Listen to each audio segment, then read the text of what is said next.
talking about electrical status epilepticus of sleep. And so if you were here for the last talk, you got to a little bit of preview on how many names we come up for syndromes and how often they change. And so I'll go over terminology, but I just call this ESES. I ran an ESES clinic actually in Miami before I moved to Stanford, and it became kind of like a passion project of mine. I really find it super interesting, and it's really under-recognized. And so it's a pretty rare disorder, but it's really plagued by a lot of the things that other rare disorders are plagued by. It's a challenge to even diagnose it. It's a challenge to treat it. And as a consortium, we're really having trouble getting funding because of these issues. So I'm going to go through the history, terminology, and criteria, talk about some of the general characteristics, the EG criteria, clinical criteria, and some of the on etiology. I'll talk about the natural course, mechanisms, and management. And so there's a long history to ESES. It was first recognized in 1957, and Landau and Kleffner were the ones that first said, there's something to having electrical activity in sleep and it interfering with kids' speech. About 15 years later, another guy, Tassinari, said, I noticed this in kids, and it's not necessarily always speech. I noticed some other things occurring. And Tassinari is this guy that came up with this criteria, like you have to have 85% of your sleep, plagued with spikes. And so that was just really out of the blue. Like he just chose a number.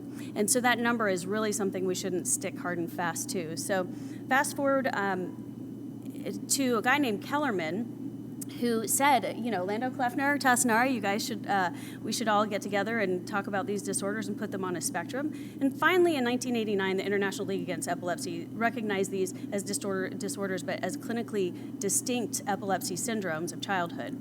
By 2006, they really compiled them all, and then finally in 2009, this became a little bit more formalized, and just recently, the ILAE has renamed it, and we'll go over that. So to think about how ESES kind of occurs, and you think about children that have developmental issues, that have developmental, more specifically, regression or stagnation. Some of them will only have this in speech. There are some children that have very frequent spiking in sleep.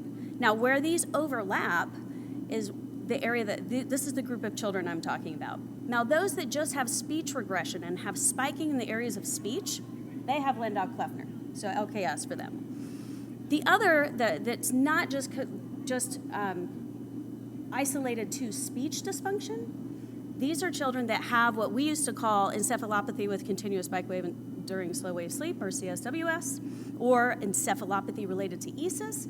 We use the ESES really as an EEG term, because you look at an EEG and you can say, okay, this looks like a patient with ESES, but do they have the developmental stagnation regression or the speech dysfunction that emerges with it? And that's the key component. So now the ILA has renamed it, and it's DE-SWAS or DSWAS. So a lot to talk about, but I'm just going to call it ESES, and we'll keep going. So proposed criteria. This is something that only occurs in children. It starts in childhood.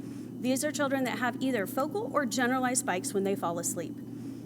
In conjunction with the emergence of those, we see a developmental stagnation, either in cognition or behavior or even in motor functions. And it is in parallel with the emergence of these spikes in sleep. Seizures, interestingly, are not required for the diagnosis. Some children never have seizures with this. So there was the first pooled analysis that was a large-scale study was done by a guy in the Netherlands, and he put together 575 cases, and he found that maybe a little over half were male, that there was an abnormal perinatal history in about 40%, a positive family history of epilepsy in only 21%, and febrile seizures in only 6% of these kids. The average seizure onset was around 3 to 4 if there were seizures. And the first reported developmental delay, stagnation, or regression was around the age of 5 that was noticed. The diagnosis typically didn't come for another year, so until 6. And so neuroimaging was abnormal in less than half of them, and there were 46% of children that actually had abnormal development prior to this developmental stagnation or regression. So when looking at the types of seizures, it seems that focal seizure is the most common seizure type, and that more than half of the kids have frequent seizures don't have frequent seizures, or they don't have any seizures, or they have seizures controlled with meds. And so this is, now 32% of these reported daily seizures. In my experience, most children don't have seizures that frequently, and we're often able to control those with medicines. So that's honestly a typical presentation. Now, it's my opinion that for too long, as epileptologists, we say, oh, we know ESES when we see it, and you would know it too. This is a 6-year-old child awake. She falls asleep and goes into a pattern of repetitive spikes that if you saw this in someone awake, they would be in status and have motor convulsions, okay? So this is a subclinical status epilepticus. We don't think it has like the damaging metabolic effects like a convulsive like status epilepticus, but it is damaging for many people. So when we talk about the EEG criteria, as I mentioned, the spikes can be generalized like this last girl's with huge spikes all over the brain, or they can be focal in one part of the brain or several parts of the brain. Spikes often, in my experience, do look worse later in the course. When they go untreated, they start focal, they get bigger, and they turn into generalized. And if you go back and you look at your child's EEG from earlier, they might be smaller if it wasn't treated, and then they get bigger. And then over time, you can see the localization of the spikes might change, and the degree of the cortical involvement, like the size of the spike gets bigger. And so, as I mentioned, the original cutoff was 85%, totally random. But now we really do suggest if a child has spikes in sleep accounting for over 50% of their slow wave sleep, that they really be evaluated closely for a developmental stagnation or regression. And so you can see these are children that have a lot of spikes, and you can see where that cutoff would miss a lot of children that in this study actually had a developmental epileptic encephalopathy. And so that cutoff really is something we've been trying to kind of educate our colleagues on because it's a very important one. Now, what's also really interesting is not everybody spikes at the same time in sleep. So at the top, you can see this is a polysomnogram. So this shows you the REM stage, and W stands for wake. And then as you drop, you go through the night, you drop into deeper stages, you come back up, you go to deep, you come back up, and so this is like a normal sleep pattern for most people. And then below it, you can see the spike wave index, this percent of spikes in this child. And so they calculate them in different ways, and so ignore the blue and the red, but just see how there are no spikes in wakefulness. As this child drops into stage 4 sleep, it's almost 100%. And then as they wake up and go through lighter stages of sleep, it drops. But what you'll notice is that this child in a like an hour-long EEG or even a 30-minute EEG would be diagnosed.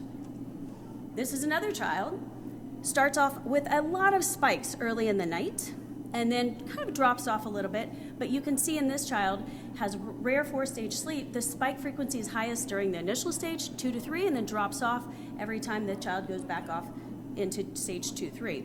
This is a child who falls asleep and pretty much spikes all night. Now, interestingly, REM sleep is still spared. REM sleep is like, if you look at REM sleep on an EEG, it looks like somebody's awake. And so this is like, it makes sense that, we go into this deep sleep and we go into this oscillatory kind of like fluctuating pattern, and then kind of like breeds spikes. And so you go into REM when your mind is dreaming and it's a little more busy, and you don't fall into that spiking kind of oscillatory pattern, but just kind of an interesting observation.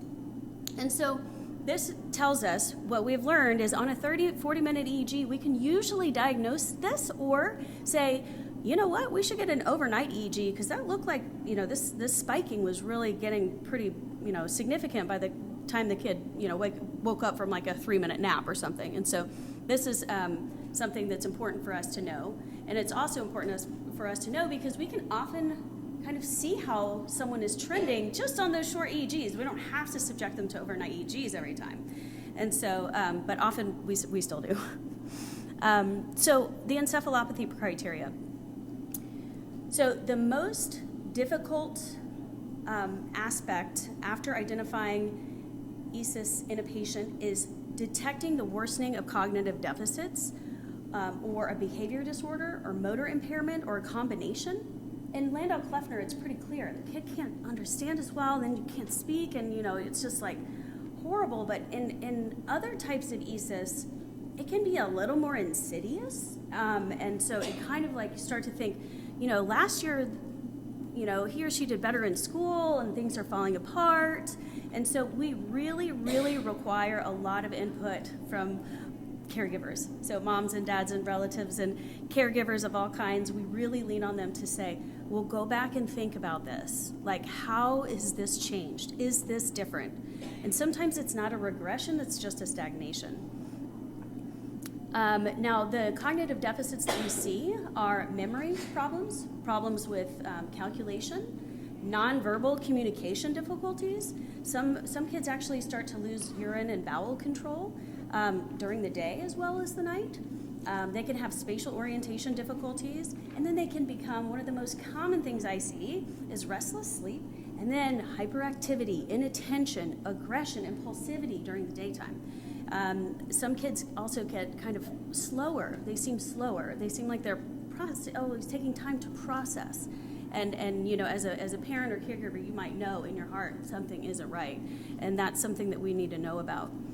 Motorically, kids can become less coordinated. I have some kids that I know their spike wave index is going up because they're a little more clumsy, and so that's when we know to check an EEG.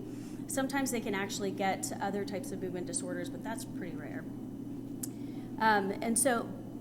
The major goal of treating this, though, is to treat the patient, not the EEG, right? So there are cases where we treat the EEG is perfect, and the developmental issues don't go away. That developmental issue is not caused by the spikes. There's something that led to the spikes, and there's something, probably the same thing, that's leading to that developmental issue. But in other children, when we get control of the spikes, we see those cognitive changes and motor changes, behavior changes get better, and then we say, okay, we're on the right track.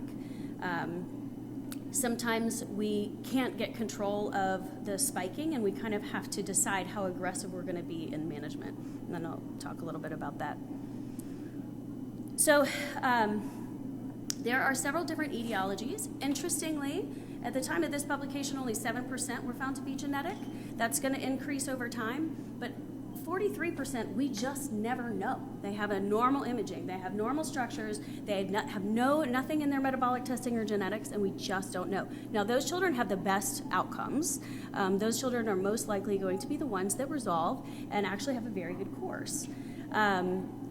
The most common structural reasons that we see is something called polymicrogyria, where the brain is formed in a way it has extra little bumps. And then we see this more frequently in kids that have shunted hydrocephalus, and certainly those with thalamic injury. So a real deep part of the brain, we have a thalamus on both sides, and I'll go over that in a little bit. And when that is injured, that is a setup for some kids to develop ESES. So how does it start? So typically we think the onset's between the age of 4 and 7 years, but it's reported to have occurred onset between 2 and 12 years. At that point, typically, this is a typical course. Not everybody is going to follow this, but they're initially going to have infrequent seizures. The EEG just shows maybe some spiking, maybe it's not super frequent, not continuous, but certainly it increases when they fall asleep. By the time they're 6 to 7 or a couple years later, certainly the seizures will go up, the spiking is going to go up, the spiking may look nastier, and then you're going to start to really notice, and it probably precedes this, but this is when people typically report this, they see the regression, actual declines in IQ, language problems, behavior changes, motor changes. Later in the course, the seizures will go away, typically. Not always, but often they will go away. The EEG will get better, and we call this, in some kids, it's burned itself out. This is not because they have won the game. This is something that could be very injurious. At that point, you can see some kids will get better, and they will do well. Other children will never get back what they lost, and we will see loss of IQ points. This is one of my patients, a patient that actually kind of started me into starting an ESES clinic. And I met her around the age of 5.5, and she'd been through several medications. She'd had serial neuropsych testing, which was really helpful. Her seizures were initially controlled, they became harder to control. She went through a few meds, and then you can see her spike wave index. And you can see that it was pretty high when I met her. We tried the ketogenic diet, we tried some other meds, we tried even diazepam and prednisone. The spike wave index at some points kind of dropped a bit more, but her neuropsych testing showed continued decline. And so when she was just over 7, we ended up taking her to surgery, and she had complete resolution of her ESES, but she never got better from an IQ standpoint. It was too late. It was too late. We waited too long. So the most important predictor of good cognitive outcome is the cause and the duration. If you don't have a cause, you don't have a gene mutation, you don't have a structural abnormality, that's a you have a much better prognosis than most. If ESES goes undetected for a long time, that is not typically good. It's harder to treat, it's harder for us to get control when it's been going on for so long. But remember, some kids don't have seizures, and certainly the seizure may not even be the first sign of this. They may have already had ESES for a year before you know it, right? So this is something that now if we hear somebody has a developmental stagnation or regression, we're very quick to get an EEG, like a sleep EEG, just to say, especially in this age group, just to make sure we're not missing this. And then if the patient had a shorter period of initial regression, that also is a good prognosis, a better prognosis. But the outcomes are highly variable because we don't know when people started having the ESES. So we can't tell you how long is too long, and it's probably different for every kid. So this is an extremely hard condition to study. So there was a group that actually did some neuropsych testing in a group of children with ESES. There were 22 children, and they were included in the study if they had a spike wave index of 85 or if they had one between 60 and 85 and clear developmental regression or stagnation. And so in the blue, you can see their first assessment, and these are their IQ points based on a couple different tests that we do. And you can see that initially there's kind of a nice spread of 4 or 5 children in each group of IQ points. But at their second assessment, which was done about the mean time between the tests, where it was 2.5 years. And so you can see that there is a shift towards lower IQ. This is a little bit easier to understand in this graph. This shows a full scale IQ, verbal IQ, and performance IQs, and what these children look like after their first assessment and their second. And you can see that the IQ is statistically lower, the full scale and the performance. And 7 of these kids had a 12-point or more drop in their IQ. So this is huge. But the other reason this is so hard to study is that some children have ESES and it does not seem to affect them. I have my doubts about that, but it is true that we have children that they just seem like they're doing great. They're in, honors classes, they're doing everything great, and they have ESES. And so it's at that point that we have to really decide, we just generally don't treat that. But, that's rare, but that is possible. So it's something that we always have in the back of our minds when we see it. So the spike wave index may not be the best biomarker. So it might not be the best thing for us to look at, but it's like the only thing we have right now. And so this will take me into the mechanisms. Okay, so this is probably the most interesting aspect of ESES is the why. And the answer is, we don't know. But I'm going to kind of set up for you a little bit of explanation why this is so bad. So before we're born, we have this plasticity that's independent of our surrounding. It's independent of our, so we're born with this genome, and we have downstream effects from the genome that generate just kind of a rough approximation of our brain's connectivity. It occurs before and after birth, but after we're born, for better or worse, we begin to undergo changes in our connectivity that, with exposure to different experiences.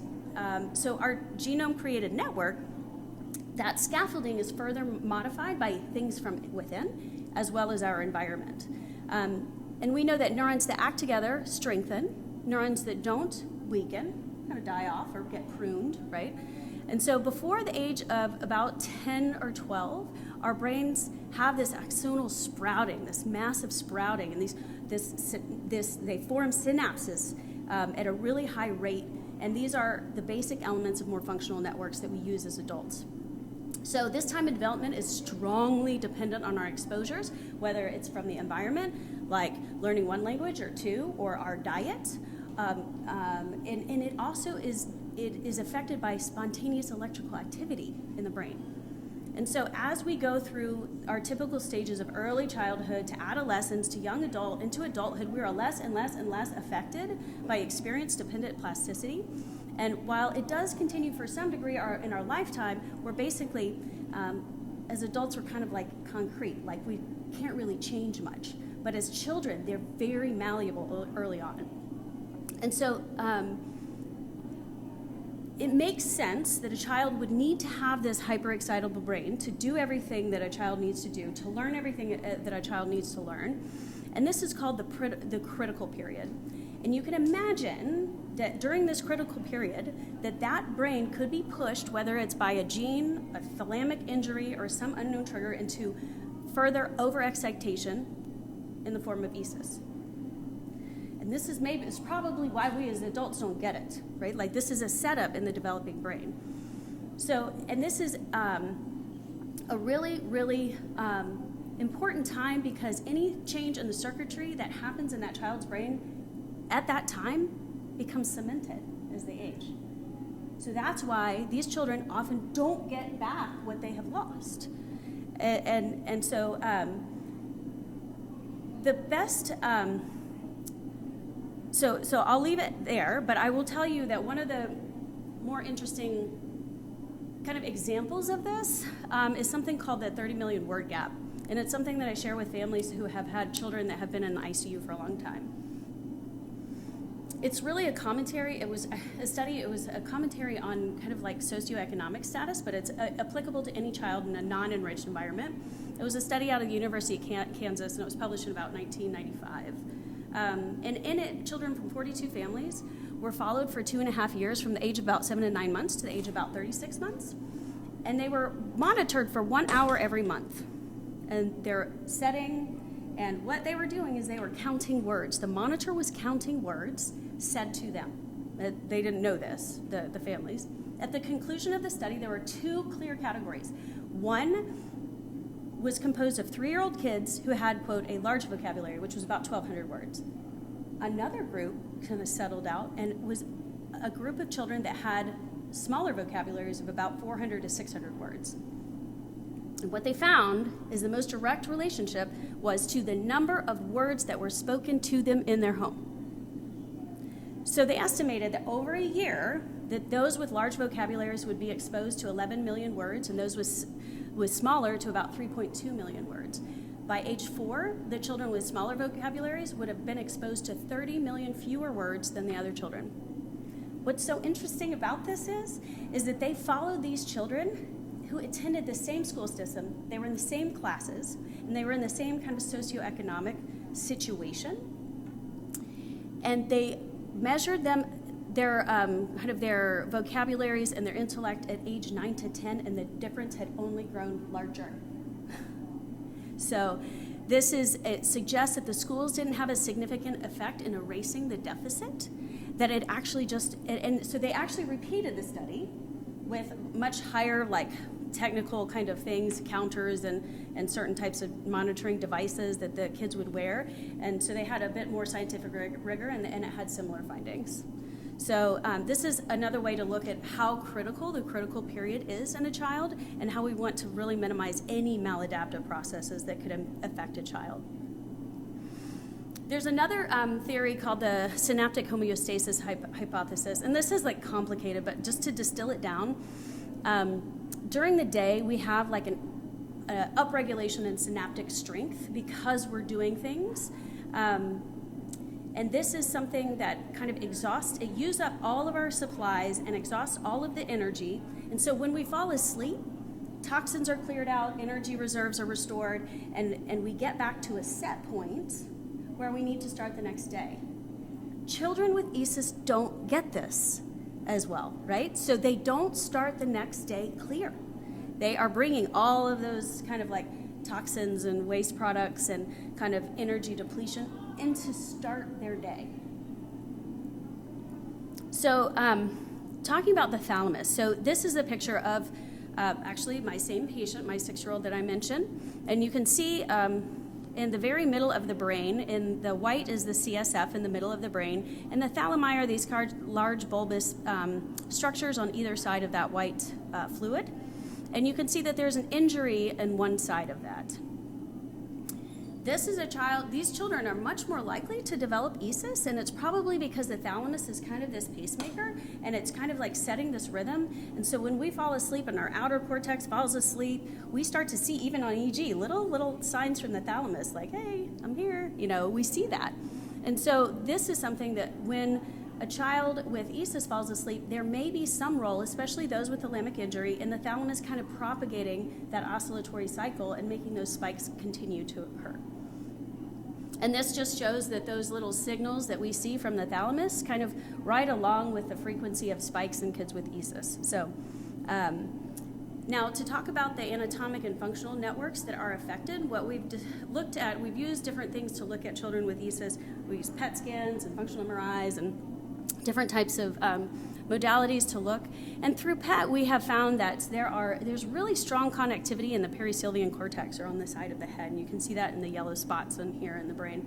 And then we actually see low metabolism compared to age-matched controls in certain parts of the brain that we call the default mode network. And this is like a network that is really important for kind of like higher level thinking and kind of setting us up to learn well. And so it's a very, very important network that is also very dysregulated in certain types of neuropsychiatric disorders.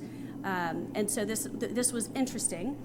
They also found that when the ESES resolved, either through treatment or that it burned itself out, some of these kids these would return to normal, no matter where their spikes were. Their spikes weren't necessarily in the perisylvian cortex. Their spikes weren't in the areas of the default mode network. But this tells you that those spikes, even if they're focal, they're affecting the whole brain. And this was also shown very similarly on fMRI images. We could see that there is a decrease in certain areas of the brain which are also in the default mode network. And so these are in fMRI studies. This is a network that's really dysregulated in ADHD and autism and schizophrenia and other types of disorders. And then this is just another picture. This is looking at different types of studies. Another fMRI that shows pretty much a similar thing. And so those are just commentaries on like how much this type of electrical activity can impact other parts of the brain.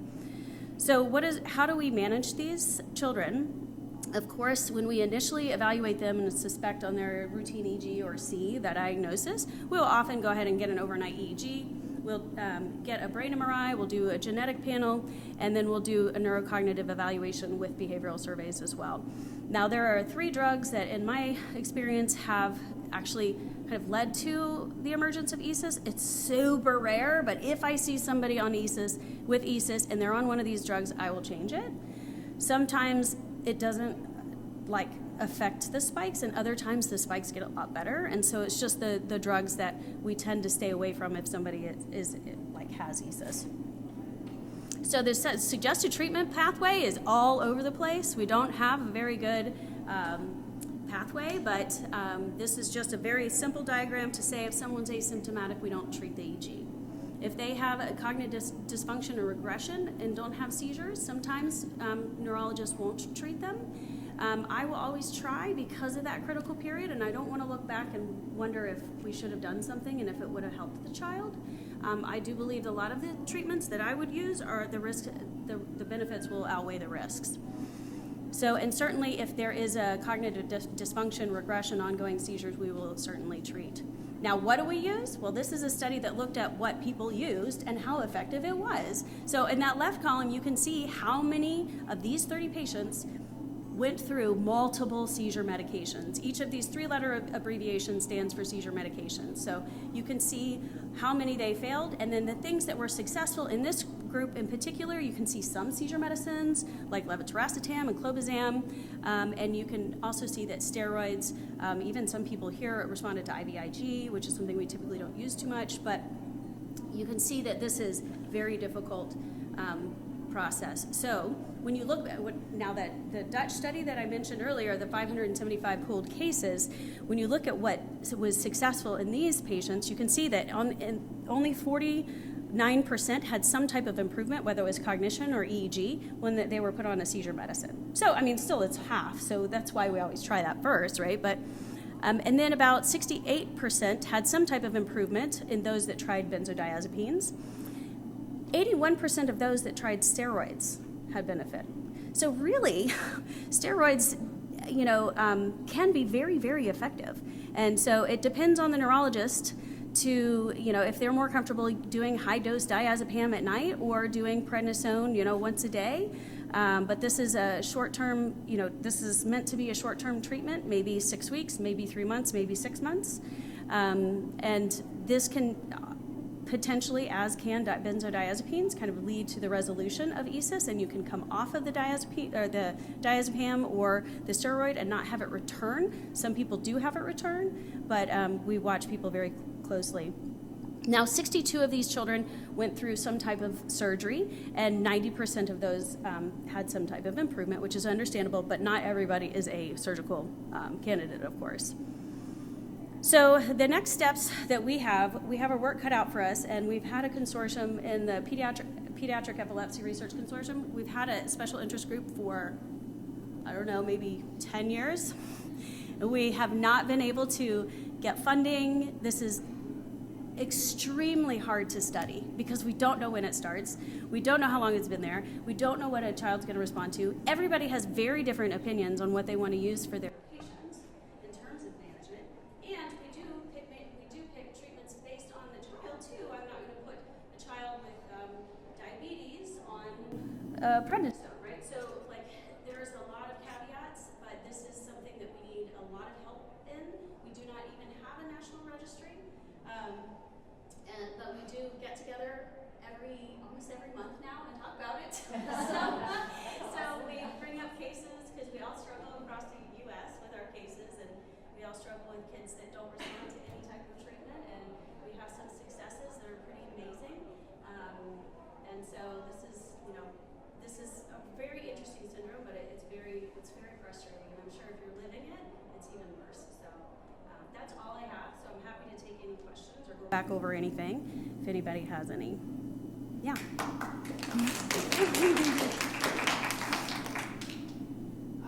Is it easy to see on an EMG? Yeah. It's obvious. Yeah. So if you've had multiple EMGs in your life and it never came up, it's not like it will present itself Correct. later? Correct. It's extremely rare to have the diagnosis after the age of 10. It's really rare. And so, and if that occurs, usually that's in someone who has a structural issue, like a stroke or something that has come up, and chances are, I always wonder in those kids if it was there a lot longer. We just don't know. Yeah, so my son has to be seated too. Yeah. Every year. I can't even count how many EEGs he's had.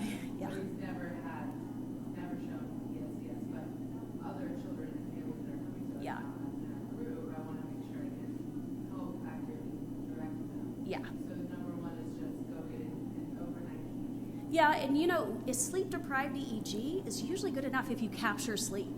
It's crazy that a 30 to 40-minute EEG usually can do it. But then, in my experience, a lot of children with ESES do not nap. So that's so a lot of times we are having to do the overnight. Yeah. Probably out of the window, yeah. Yeah. Yeah. But he's probably out of the window, thankfully. That's good. Yes, but we do have some kids in our group with it. Yeah. We're all moms that started with addiction on the board, but we want to help families when they come Yeah. to us to direct them in the right approach. Yeah, super important. Yeah. Good. Sure. Yeah.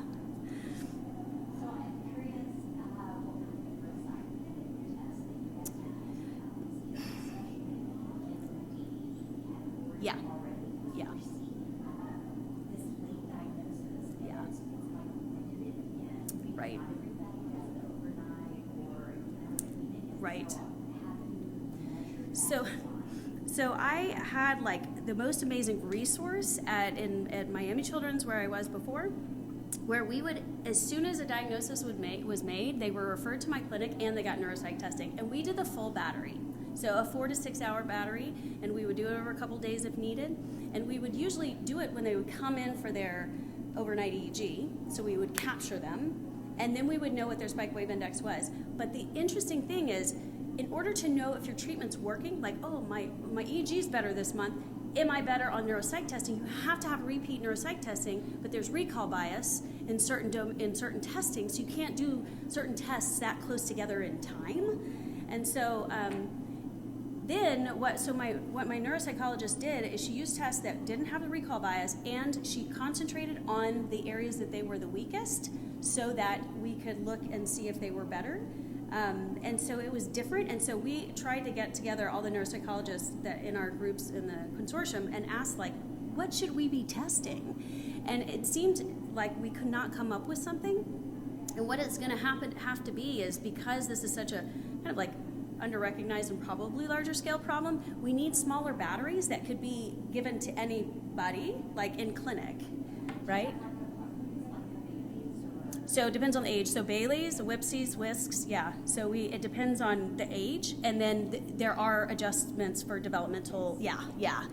But the answer is we don't know which ones are best, and it's probably different. And what we think is, if you have ESES in the parietal region, you may have different deficits that are related to the parietal region than somebody with ESES in the temporal lobe, and then you may be dealing with, memory issues. And so, like, we have to really want to get a full neuropsych test initially to see where the weaknesses are.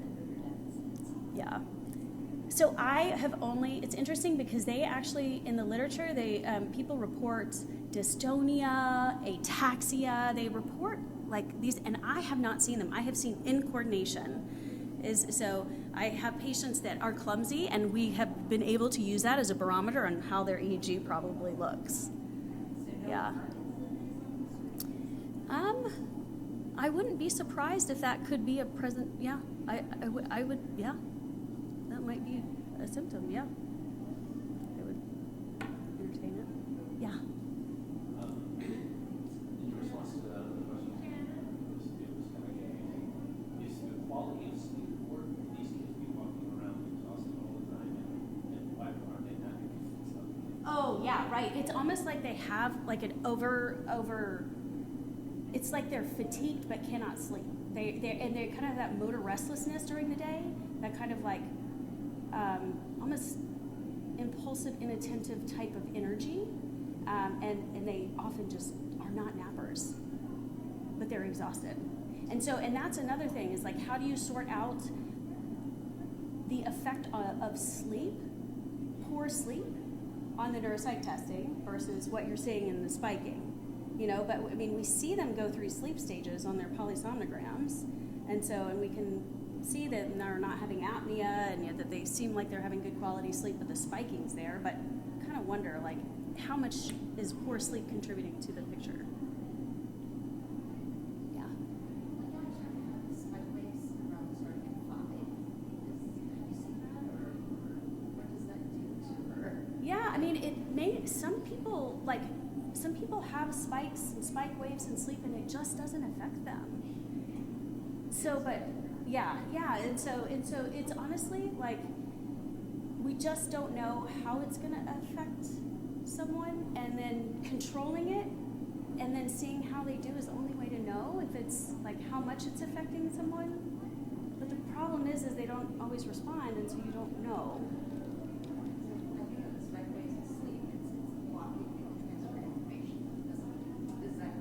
Well, it's just overexcitation. Like, it's like there are some neurons in there that are overexcited, and they're not doing the normal things in sleep, like resting. And so they're not. We don't really know how much it's interfering with transmission of information, or if it is disrupting kind of all of the networks together. So we don't really understand. I mean, really don't understand it.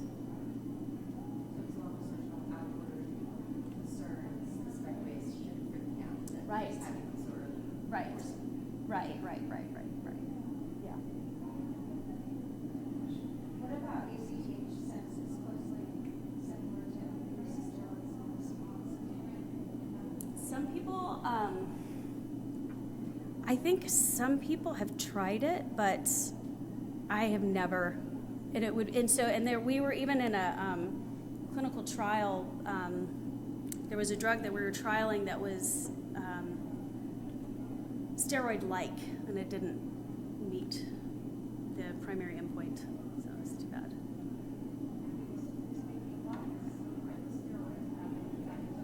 We don't know. Yeah, isn't it wild? We don't know. We really don't know. Yeah. Would you give a child with an autistic diagnosis but not an epileptic diagnosis, EEG to check for this? So sometimes yes, and then so what's interesting is some neurologists still will not treat someone with autism who has ESES. Yeah, so that's where we are in our understanding, like still in this day and age, and so it's really tough. Like I don't know what's, yeah. Future of patient care and integrative medicine. Yeah, exactly. So I hope I didn't confuse you more than you already confused, but I understand if I did because it is confusing and a difficult syndrome. So thank you for listening. Yeah. There was something the previous speaker has said. Yeah. I kind of felt like he was saying that DSWAS is when the development happens before the seizures, and ESES is when the developmental delays happen after the seizures. So Did I understand that correctly? So I heard that I was here for that. It was a little confusing. So the encephalopathy, it is a developmental encephalopathy. ESES, yeah. And so But he still has DSWAS. yeah, exactly. Yeah, it is. But what's interesting is it's almost always self-limited. Like it goes away when people age. It's just a matter of like, is it injurious and for how long they have it? And so it's a developmental encephalopathy. It only occurs in children, and the encephalopathy, yeah.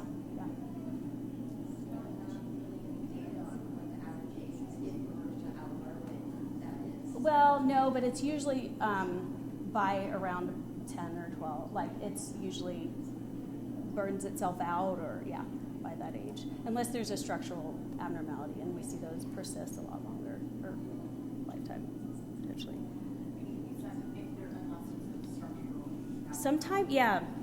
Sometimes they will continue to have that spike wave pattern, and so people with large strokes sometimes it will persist into teenage years and later. And so at that point, it's kind of like, should we disconnect that part, because we do think it could be affecting the healthy part of the brain if it's like one side of a stroke that has the stroke on it. So yeah, because that can persist. So we see that a fair amount, I think. And then I wonder, is it really truly the same syndrome if it doesn't go away? Because by definition, DSWAS is self-limited.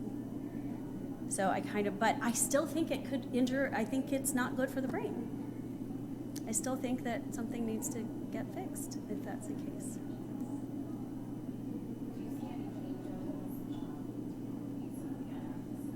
Yeah, so some people use VNS successfully for it. Yeah. Yep. Yeah.